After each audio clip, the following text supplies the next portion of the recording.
ሰላም ጤና ይስጥልን የተከበራችሁና የተወደዳችሁ በዓለም ዙሪያ የምትገኙ የጣና ቴሌቪዥን ቤተሰቦች እንደምን ዋላችሁ። አክብሮታዊ ሰላምታችን በያላችሁበት የምድር ዳርቻ ሁሉ ከጣና ቴሌቪዥን ዜና ክፍል ይድረሳችሁ እያልን የዕለቱን ዋና ዋና ዜናዎች ርዕሶቹን አስቀድመን እናስደምጣችኋለን። የፋኖ ምክክርና ወታደራዊ ድል በጎንደር ተደጋጋሚ ወታደራዊ ግዳጆችን በመወጣትና የአንድነት ማጽናት ምክክሮችን በማካሄድ ላይ ያለው የአማራ ፋኖ ብሔራዊ ንቅናቄ ጎንደር ጠቅላይ ግዛት በላይ ዘለቀ ዕዝ የፋኖ ሰራዊትና የአመራር ምክክር ጉባኤውን አጠናክሮ መቀጠሉን እንመለከታለን። ሰብአዊ ቀውስና የፋኖ ተጋድሎ በወሎ ቤት አማራ ጠቅላይ ግዛት የተፈጠረውን ሰብአዊ ቀውስ የተቋማትና የገንዘብ ዝርፊያ ክስተቶችንና በአካባቢው የሚካሄደውን የፋኖ ተጋድሎ እናስደምጣችኋለን። የጅዋር የፖለቲካ ሸፍጥና የኦህዴድ ሸኔ ስውር ጥምረት በሚል ርዕስ በአዲስ አበባ በምክክር ስም የተካሄዱ የጅዋር መሐመድን የቅርብ ጊዜ የፖለቲካ አቋምና በኦሮሞ ፖለቲካ ውስጥ እየተነሱ ያሉ ጉዳዮችን እንዳስሳለን። በሌላ በኩል የብልጽግናው አዳዲስ የግድቦች እቅድና ያገረሸው የኢትዮ ግብጽ ውጥረት አዳዲስ የግድብ እቅዶችና በኢትዮጵያ ግብጽ መካከል እየከረረ የመጣውን የውሃና የዲፕሎማሲ ጉዳይ በሰፊው እንመለከታለን። ከዚህ በተጨማሪም ዓለም አቀፍ አጫጭር መረጃዎችን ይዘናል። እነዚህንና ሌሎች የተመረጡ ዜናዎችን አካተናል። እስከ ዜናችን ፍጻሜ ድረስ አብራችሁ እንድትቆዩ እየጋበዝን ወደ ዝርዝር ዜናዎቹ እናልፋለን።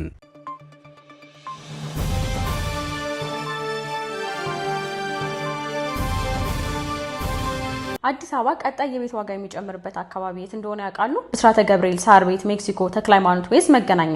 እነዚህ ዋጋቸው ከፍተኛ በሆኑ የከተማችን ቦታዎች ላይ ተመጣጣኝ ዋጋ ያላቸውን ቤቶች ከ3 ሚሊዮን ብር ጀምሮ እስከ 6.5 ሚሊዮን ብር ድረስ ከፍተኛና እውነተኛ ቅናሽ የተደረገባቸው እነዚህ ቤቶች ባለ 1 መኝታ ከ60 ካሬ እስከ 98 ካሬ፣ ባለ 2 መኝታ ከ85 ካሬ እስከ 137 ካሬ፣ ባለ 3 መኝታ ከ120 ካሬ እስከ 200 ካሬ ድረስ ይገኛሉ። እነዚህ ቤቶች ከ100% ክፍያ እስከ 30% ቅናሽ የሚያገኙባቸው ሲሆን አሊያም ቀስ ብለው መክፈል ከፈለጉ እስከ 3 ዓመት ድረስ ከወለድ ነፃ በሆነ አከፋፈል ቅድመ ክፍያ ከ15% ጀምሮ ከፍለው ቀሪውን በረጅም ጊዜ አከፋፈል ቀስ ብለው መክፈል ይችላሉ። ሁሉም ሳይቶቻችን ላይ ለመኖር አስፈላጊ የሆኑ መሰረታዊ ነገሮች እንደ ከርሰ ምድር ውሃ፣ ዘመናዊ የሰውና የዕቃ ሊፍቶች፣ ጂም፣ ስፓና የልጆች ማቆያና ኢቨንት ስፔስ ከበቂ መኪና ማቆሚያ ጋር የተሟላላቸው ናቸው። ከሀገር ውጭ ለምትኖሩ ኢትዮጵያውያንና ትውልደ ኢትዮጵያውያን ደግሞ እዛው ባላችሁበት ሀገር የሽያጭ ውላችሁን በዲኤችኤል አማካኝነት ልከንላችሁ እንዲሁም ካላችሁበት ሀገር ናችሁ ክፍያ የምትፈጽሙበት ሁኔታ አመቻችተናል። ለበለጠ መረጃ ከታች በተቀመጠው ስልክ ቁጥር ይደውሉልን።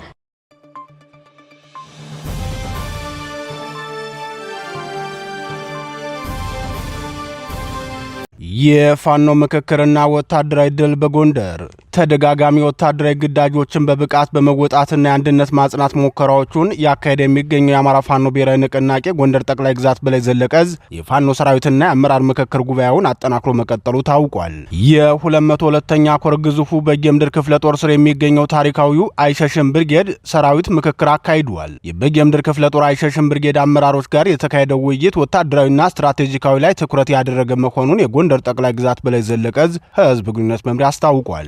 በውይይቱ ላይ የዙ ጽህፈት ቤት ኃላፊ አርበኛ በየነ አለማው፣ የዙ የፖለቲካ መምሪያ ኃላፊ አርበኛ አንተነህ ድረስና ሌሎች የዕዝ አመራሮች የተገኙ መሆናቸውን የገለጸው የህዝብ ግንኙነት መምሪያው ያደረሰን መረጃ ላለፉት 2 ቀናት በተካሄደው በዚህ ጥልቅ የግምገማ መድረክ የጎንደርን አንድነት ማጽናት ተቋማዊ አሰራርና መርህን በጥብቅ መተግበር በሚያስችልባቸው ሁኔታዎች ላይ ሰፊ ገለጻ ተደርጓል። በተጨማሪም ላለፉት ዓመታት ከፍተኛ መስዋዕትነት የተከፈለበትን የህዝብ ትግል መስመር ለማሳካትና ለመጥለፍ በሚንቀሳቀሱ ጸረ አንድነት አካላት ላይ ስለሚወሰዱ ህጋዊና ወታደራዊ እርምጃዎች ዙሪያ አቅጣጫ ተቀምጧል ብሏል። የአይሸሽም ብርጌድ አመራሮች በበኩላቸው እዙ የሚያወርዳቸውን ተቋማዊ መመሪያዎችና የውጊያ ትዕዛዞች በተግባር ለመዋል ዝግጁ መሆናቸውንና በቀጣይም የጎንደር ጠቅላይ ግዛት በላይ ዘለቀ ዕዝ ለሚያካሂዳቸው ወታደራዊና ተቋማዊ እንቅስቃሴዎች ሙሉ ስኬት እስካሁን በግንባር ጠላት ላይ ከሚወስዱት እርምጃ ባሻገር ለተቋም ግንባታና ለትግሉ ህልውና አስፈላጊውን መስዋዕትነት ሁሉ ለመክፈል ዝግጁ መሆናቸውን ገልጸው ዝግጁ መሆናቸውን መግለጻቸው ታውቋል። በዚሁ የጎንደር ጠቅላይ ግዛት በላይ ዘለቀ ዕዝ ተጋድሎ የዙ ሜጀር ጄኔራል ዋንታ ባታ አንደኛ ኮር 23ኛ ነበልባሉ ክፍለ ጦር በአማራ ህዝብ ቋሚ ጠላት በሆነው የብልጽግናው ሰራዊት ላይ የተሳካ የደፈጣ ጥቃት መፈጸሙንና ታላቅ ጀብዱ መስራቱን አስታውቋል። ክፍለ ጦሩ የደፈጣ ጥቃቱን የፈጸመው ከአለምበር ከተማ ተነስቶ ወደ ወረታ በመንቀሳቀስ ላይ በነበረው የብልጽግናው ሰራዊት ላይ ወጅ አረጋዊ በተባለ ቦታ ላይ ሲሆን የተሳካ ጥቃት የፈጸመችው ደግሞ በክፍለ ጦሩ ስር የምትገኘው ነብሮ ሁለተኛ ሻለቃ ናት። ጥቃቱ የተፈጸመው በተጠና የመረጃ ማሰባሰብ ስራ በመሆኑ በወገን በኩል ምንም ጉዳት ሳይደርስ የብልጽግናውን ሰራዊት ግን ከባድ ኪሳራ ማድረስ ተችሏል። በዚህ የደፈጣ ጥቃትም 4 የብልጽግናው ሰራዊት አባላት ወዲያውኑ ሲገደሉ 7 ደግሞ ከባድና ቀላል ጉዳት ደርሶባቸው ወደ ደብረታቦር ሆስፒታል ተወስደዋል። ድንገተኛውን አደጋ መቋቋም ያቃተው የጠላት ኃይል የተጣለበትን የደፈጣ ምት ሽሽት ሙሉ በሙሉ እግሬ አውጪኝ በማለት ወደ መጣበት አካባቢ ለመመለስ ተገዷል ሲል የክፍለ ጦሩ ህዝብ ግንኙነት ክፍል አስታውቋል።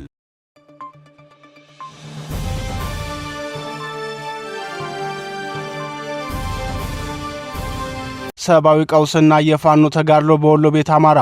በአማራ ህዝብ ላይ የተቀናጀ ውድመት ለመፈጸም ጦር ያዘመተው የኦህዴድ ብልጽግና ሰራዊት በወሎ ቤት አማራ ጠቅላይ ግዛት የጥሬ ገንዘብና መንግስታዊ ተቋማት ዝርፊያ መፈጸሙ ተገለጸ። ብልጽግናው በበኩሉ ከባንክ ገንዘብ የማሸሸውና የመንግስታዊ ተቋማትን ንብረት የምሰበስበው ህወሓት ወደ ወሎ ቀጠና ጦሩን ማስገባቱን ተከትሎ ከዝርፊያ ለመታደግ ነው ብለዋል። የህወሓት ታጣቂ ኃይል በአማራ ክልል ራያ አላማጣና ከፊል ራያ ቆቦ ከገባ በኋላ ከፍተኛ ዝርፊያ ላይ መሰማራቱ ታውቋል። ከ5 ዓመት በፊት በነበረው ጦርነትም ቢሆን በተለይም በወሎ ቤት አማራና በሸዋ ጠቅላይ ግዛቶች ከፍተኛ የገንዘብ ዝርፊያ መፈጸሙ የሚታወስ ነው። ይህን የህወሓት ክፋትና ነውረን ምርኩዝ ያደረገው የኦህዴድ ብልጽግናው መንግስት በበኩሉ ወደ ለየለት ዝርፊያ ተሰማርቶ ተገኝቷል። በወሎ ቤት አማራ ቀጠና አማራ ሳይንት ወረዳ ባንክ ቤቶች ጥሬ ገንዘባቸውን በብልጽግና ሰራዊት መዘረፉን አስመልክቶ ለጣና ቴሌቪዥን አስተያየታቸውን የሰጡ ምሁራን በበኩላቸው ጦርነቱ ከክልሉ መውጣት አለበት እያልን ደጋግመን የምንናገረው ለዚህ ነው። ጦርነቱ ከተራዘመ በአማራ ህዝብ ላይ የሚፈጠረው ማህበራዊ ኢኮኖሚያዊ ጫና ይበዛል። በመንግስትና በፋኖ መካከል የሚደረገው ጦርነት ከክልላችን ሳይወጣ የሌላ ፖለቲካ ኃይልን ፍላጎት ያደረገ የውክልና ጦርነት በክልላችን ማካሄድ ማለት ክልሉን እንዳይነሳ አድርጎ መቅበር ነው። ይህ እንዲሆን ደግሞ ብልጽግናም ሆነ ህወሓት የሚፈልጉት ጉዳይ ነው ሲሉ አሁናዊ ፈተናና ቀጣይ ስጋታቸውን ገልጸዋል። ምሁራኑ አክለውም የጥሬ ገንዘብ ሽሽት ከተጀመረ የክልሉ ህዝብ ፈተና አሁን ካለበትም የከፋ ሆኖ እንደሚከሰት አሳስበዋል። ይህ በእንዲህ እንዳለ አማራ ፋኖ ብሔራዊ ንቅናቄ ወሎ ቤት አማራ አፄ ምኒልክ ዕዝ 15ኛ ኮር 152ኛ ክፍለ ጦር በ3 ግንባር ከፍተኛ ድል ማስመዝገቡን የዙ ሚዲያና ኮሙኒኬሽን ክፍል ተናግሯል። ውጊያው የተካሄደው በከለላ ወረዳ፣ በለጋሃዲ ወረዳና በጃማ ወረዳ መሆኑን የገለጸው የሚዲያና ኮሙኒኬሽን መምሪያው መረጃ የብልጽግናው ሰራዊት ከባድ ምት እንደደረሰበት አስታውቋል። ውጊያው ከንጋቱ 12 ሰዓት ጀምሮ 152ኛ ወይም ዋሲል ክፍለ ጦር 2ኛ መብረቅ ሻለቃ በከለላ ወረዳ ዙሪያ የደፈጣ ውጊያ በመፈጸም ከ13 በላይ የብልጽግናን ጥምር ጦር አባላት እርምጃ እንደተወሰደባቸው ተናግረዋል። ይሄው 152ኛ ክፍለ ጦር 1ኛ ደምሳ ሻለቃ ከጃማ ወረዳ ወጥቶ በዘርቃሜ ቀጠና ባደረገው ውጊያ ድል የተጎናጸፈ ሲሆን የጠላት ብልጽግና ሰራዊት በዙ 23 እና በሞርተር 82 የታገዘ ውጊያ አካሂዶ ነበር ሲል የሚዲያና ኮሙኒኬሽን ክፍሉ ተናግሯል። የክፍለ ጦሩ 3ኛው የውጊያ ግንባር የሆነው ደግሞ 3ኛ ንስር ሻለቃ በለጋሃዲ ወረዳ ስር በምትገኘው በሲባ ከተማ ያካሄደው ውጊያ ነው። እዚህ ግንባርም የብልጽግናው ሰራዊት ከፍተኛ ቁጥር ያለው ሰራዊትና ዘመናዊ መሳሪያ ታጥቆ የገባ ቢሆንም የተጎዱ ሰራዊቱን አባላት በአንድ አምቡላንስ ጭኖ እንዲሄድ መገደዱን የደረሰን መረጃ ያመላክታል።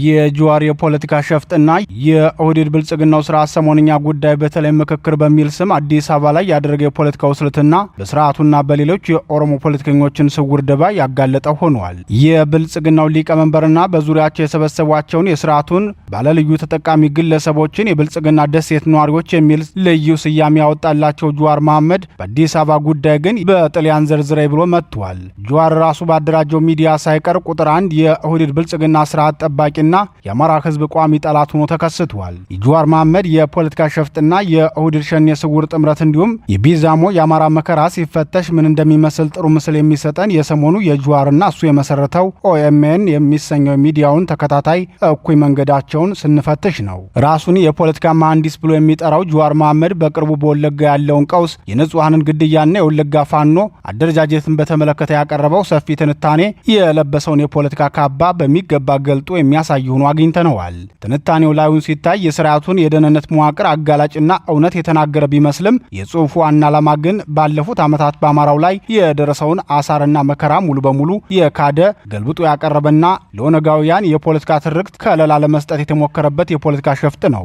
ጀዋር በትንታኔው የዘነጋው ወይም ሆን ብሎ የካደው ዋና ሀቅ እነዚህ ዛሬ ላይ የፖለቲካ ቼዝ መጫወቻ ተደርገው የቀረቡት የኦሮሚያ ክልል ተብሎ የሚጠሩት የተወሰኑ አካባቢዎች በተለይም የተጠቀሱት የወለጋ ዞኖች ከጥንትም የአማራ አጽመ ርስቶች የነበሩ የቢዛሞ ምድር መሆናቸውን ነው። በዚህ ከ70 በመቶ በላይ የአማራ ብሔር ተወላጅ በሚኖርበት ምድር ላይ የተፈጠረውን ቀውስ የብልጽግናው መንግስት የኦሮሞ ነጻነትን ጦርን ለማስጠላትና አማራን ለማስታጠቅ የፈጠረው ተውኔት አድርጎ ጀዋር ማቅረቡ የታሪክም የነባራዊ እውነታም ክህደት ነው። የጀዋር ትንታኔ ትላንቱን ፖለቲካዊ ማንነቱን የሚሸፍን አይደለም። ከዚህ ቀደም እነ ጀዋር በገሃድ የሜጫን የዘር ማጥፋት እንዳወጁት ሁሉ ዛሬም በቢዛሞ ምድር የሚካሄደው የአማራው ሰቆቃ የዚሁ የረጅም ጊዜ የፖለቲካ ትርክት ቀጣይ አካል ነው። ያለፉት 10 ዓመታት በእነዚህ አካባቢዎች የተፈጸመው ድርጊት በአጋጣሚ የተፈጠረ ግጭት ሳይሆን በእቅድ የሚመራ የአማራ ብሔር የጅምላ ዘር ማጥፋትና ማፈናቀል ነው። ይህ የሚያሳየው በአማራው ላይ እየደረሰ ያለው ግፍ በድንገት በመንግስት ታክቲክ ለውጥ የመጣ ሳይሆን ስር ሰደድ በሆነ የጥላቻ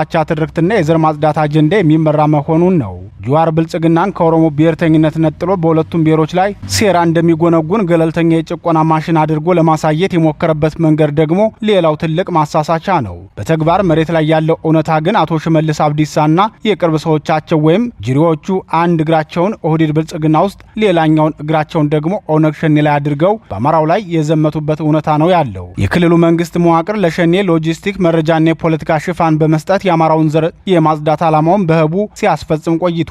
ጀዋር ይህንን የብልጽግና መንግስትና የሸኔን የአንድ ሳንቲም ሁለት ገጽታ ትስስር ሸሽጎ ወንጀሉን በጥቂት ግለሰብ የደህንነት ሹሞች ላይ ብቻ በማላከክ ዋናውን የኦህዴድ ኦነግ ሴራ ለማዳንና ንጹህ አድርጎ ለማቅረብ ሞክሯል። በጀዋር ጽሑፍ ውስጥ ትልቁ የፖለቲካ ቁማር የወለጋ ፋኖን የመንግስት ደህንነት የፈጠረው አደረጃጀት አድርጎ ማቅረቡ ነው። በ10 ሺዎች የሚቆጠሩ አማራዎች በግፍ ሲታረዱና ሲፈናቀሉ ዝምታን የመረጡት እነዚህ ኃይሎች አማራው ህልውናውን ለማትረፍና ራሱን ለመከላከል ያደረገውን የመጨረሻ የሞሽረት ተጋድሎ የመንግስት የስለላ ሴራ ብለው ማጥላላታቸው ሰለባውን ዳግም የማጥቃት አካሄድ ነው። ፋኖ የተፈጠረው የኦህዴድና የሸኔ ጥምረት ባደረሰበት የህልውና አደጋ ምክንያት እንጂ የትላንት ገዳዮቹ ዛሬ መጥተው ስላደራጁት አይደለም። በአጠቃላይ ብልጽግና የሚባለው አካል በተግባር ሲመዘን በህቡ የኦነጋውያንን የፖለቲካ ትርክት መሬት የሚያስነካ የኦህዴድ እስትንፋስ መሆኑን ማንም ከፖለቲካ የጸዳ ኢትዮጵያዊ ያውቀዋል። ጀዋር ይህንን ሀቅ ገልብጦ በማቅረብ የአማራውን የህልውና ትግል ከመንግስት ደህንነት ጋር በማያያዝ ስም ለማጥፋት ቢሞክርም የቢዛሞ አማራ ያሳለፈው አሳርና መከራ እንዲሁም በኦህዴድና በሸኔ የተቀናጀ ስልታዊ የዘር ማጥፋት ወንጀል የታሪክ ማህደርና የህሊና ፍርድ የማይረሳው ሀቅ ነው።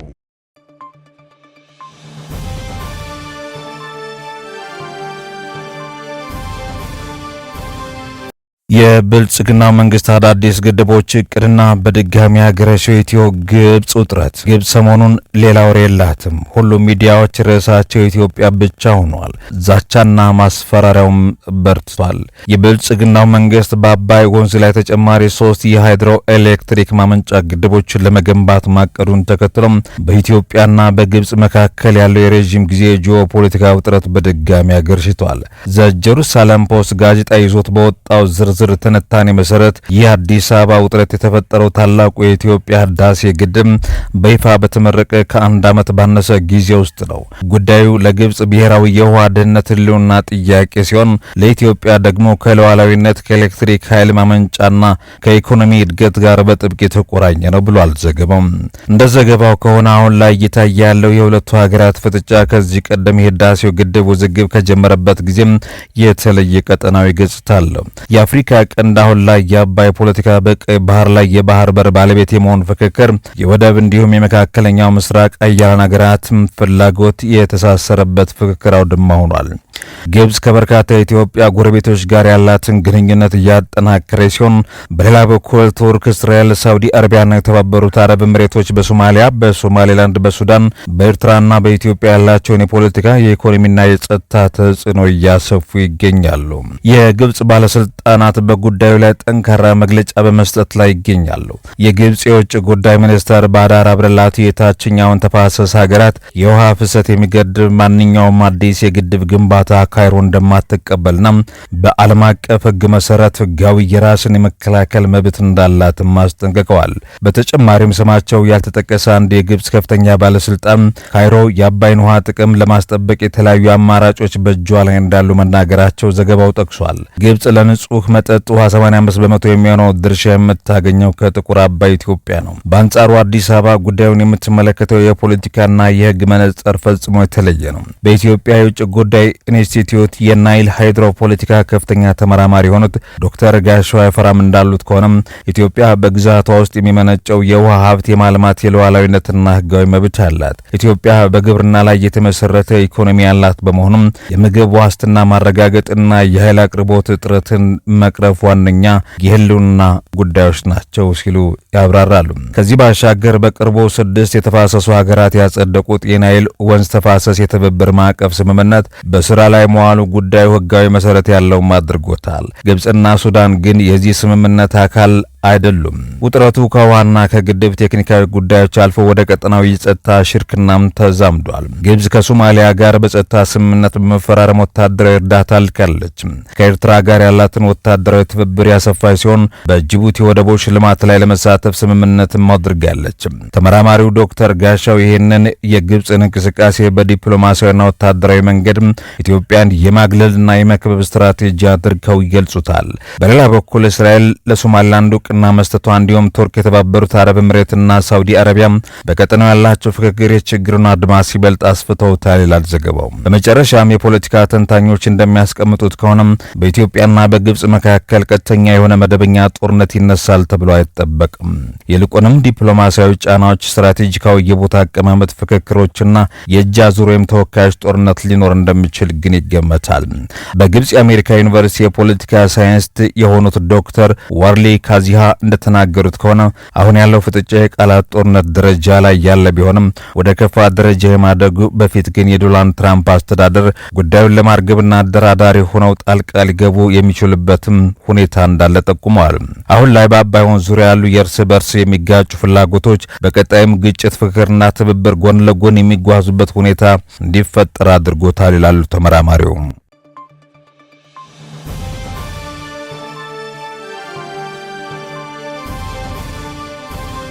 ቻይና የባህር ኃይሏን በቀይ ባህር ማሰማራቷ ተሰምቷል። ቢዝነስ ኢንሳይደር አፍሪካን በሰፊው እንደዘገበው ከሆነ በዓለም በጦር ኃይሏ 3ኛ ደረጃ ላይ የምትገኘው ቻይና 49ኛውን የባህር ኃይል አጃቢ ቡድኗን ወደ ሶማሊያ የባህር ዳርቻ አቅራቢያ ማሰማራቷ ተዘግቧል። ከ700 በላይ ወታደሮች፣ 3 የጦር መርከቦችና 2 ሄሊኮፕተሮችን ያካተተው ይህ ኃይል ወደ ቀይ ባህር መግቢያ የተላከው የአፍሪካ ሀገራት በምዕራብ ህንድ ውቅያኖስና በኤደን ባህረ ሰላጤ ዳግም እያንሰራራ የመጣውን የባህር ላይ ውንብድና ለመቋቋም አዲስ ቀጠናዊ ግብረ ኃይል እያቋቋሙ ባለበት ወቅት መሆኑን ተገልጿል። የጅቡቲ የስነ ምግባር ደንብ ፈራሚ ሀገራት ያቋቋሙት አዲስ አፍሪካ መር ጸረ ውንብድና ግብረ ኃይል እንዲሁም የቻይና የረዥም ጊዜ የባህር ኃይል ስምሪት በጋራ በመቀናጀት ለዓለም አቀፍ የንግድ እጅግ ወሳኝ በሆነው የቀይ ባህርና ህንድ ውቅያኖስ የባህር መስመር ላይ የተጠናከረ የደህንነት ጥበቃ ለማድረግ ያለመ መሆኑን ዘገባው አክሎም አመላክቷል።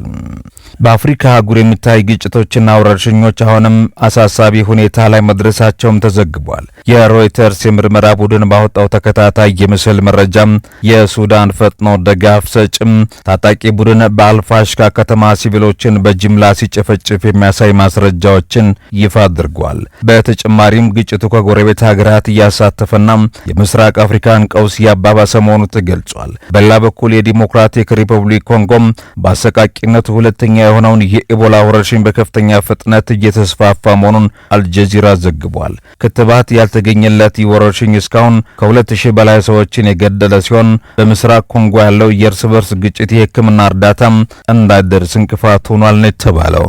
የታሊባን ቡድን አሜሪካ ከሀገሪቱ ከወጣችለት በኋላ በአፍጋኒስታን ስልጣን የያዘበትን 5ኛ ዓመት በማስመልከት ዓለም አቀፍ መገናኛ ብዙሃን ትኩረታቸውን ወደ ስፍራው አድርገዋል። ኢኮኖሚስትና ቢቢሲ በልዩ የመስክ ዘገባቸው እንዳሳወቁት ሀገሪቱ በዲፕሎማሲ መድረክ የተገለለች ብትሆንም አንጻራዊ ሰላም የሰፈነባት ትመስላለች ብለዋል። ይሁን እንጂ ሴቶች ከማንኛውም ማህበራዊ ህይወትና ትምህርት ሙሉ በሙሉ መገለላቸው ሁኔታውን አስፈሪ መረጋጋት አስብሎታል ነው ያለው ዘገባው። በሌላ በኩል በአፍጋኒስታንና በጎረቤት ሀገር ፓኪስታን መካከል አዲስ የድንበር ላይ ውጥረትና የአየር ድብደባ መጀመሩን የቢቢሲ የቪዲዮ ዘገባዎች አመላክተዋል።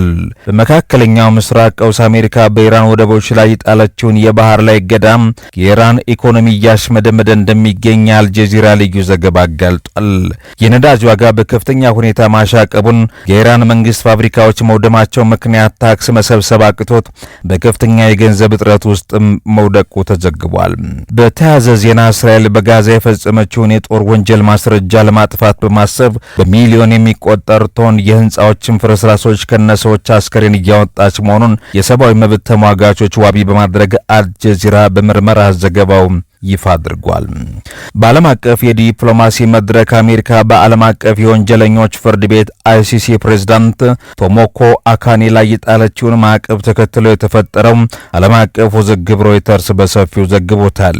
በሌላ በኩል አዲሱ የዶናልድ ትራምፕ አስተዳደር አማካኝነት አሜሪካ በሶስተኛ ሀገራት በኩል ስደተኞችን በጅምላ ወደ አፍሪካ በተለይም ወደ ላይቤሪያ ማባረር መጀመሯን ፍራንስ 24 ሃወርስ ቢዝነስ አፍሪካ አስነብበዋል። ይህ እርምጃ በአፍሪካ ሀገራት ላይ ከፍተኛ የኢኮኖሚ ጫና እንደሚያሳድር ሰፊ ትንተና ተሰጥቶበታል።